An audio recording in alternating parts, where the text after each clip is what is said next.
שלום, שמי דוקטור אירינה יוחננוב, ואני רוצה לדבר איתכם היום על טינטון ורעשים באוזניים.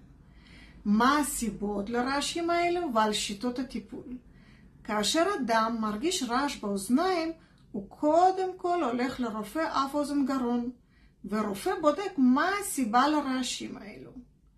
אם רופא מוצא סיבה, הוא יכול לטפל בה, אולם זה קורה רק בחצי מהמקרים. במחצית השנייה של המקרים, רופא אף אוזן גרון אינו מוצא את הסיבה. אנחנו בקליניקה ביצענו מחקר בנושא. כמעט כל המטופלים עם רעש באוזניים היו גם סובלים מתסמינים הבאים: סחרחורות, כאבי ראש, קפיצות בלחץ דם, בעיות בזיכרון, עייפות ועוד. אני כבעלת מקצוע מבינה שהמוח של אותו מטופל לא מקבל מספיק זרימת דם. הדם זורם לכיוון המוח בשני עורקים צוואריים מקדימה ושני עורקים אחוריים. העורקים האחוריים הללו ממוקמים בחלק האחורי של הצוואר. מהעורקים האחוריים הללו זורם דם לכיוון המוח ולאוזן הפנימית. מכך יוצא, אם המוח לא מקבל מספיק הזנה, סימן שגם האוזן הפנימית לא מקבלת מספיק הזנה. העורקים האלה נמצאים בחלק האחורי, בתוך השרירים האחוריים של הצוואר. ולשרירי הצוואר האלה יש נטייה לעוויתות ממושכות. העוויתות הן התכווצויות בשרירים.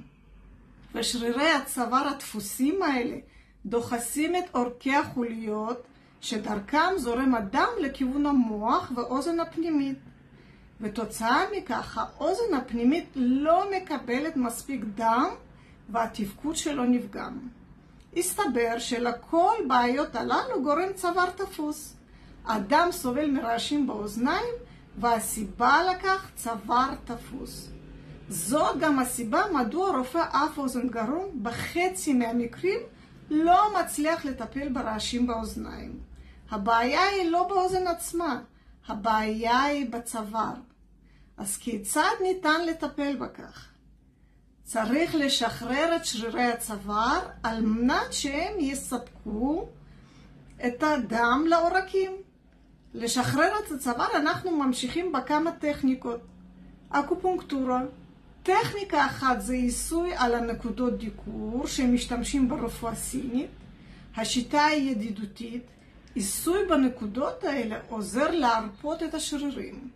בטכניקה שנייה מדביקים מדבקות עם כדורי כסף קטנים לכמה שעות על הנקודות הדיקור.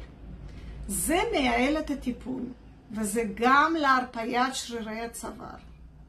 תוך כדי הטיפול כל מטופל מקבל שיעורי בית, תרגילים לשחרור הצוואר.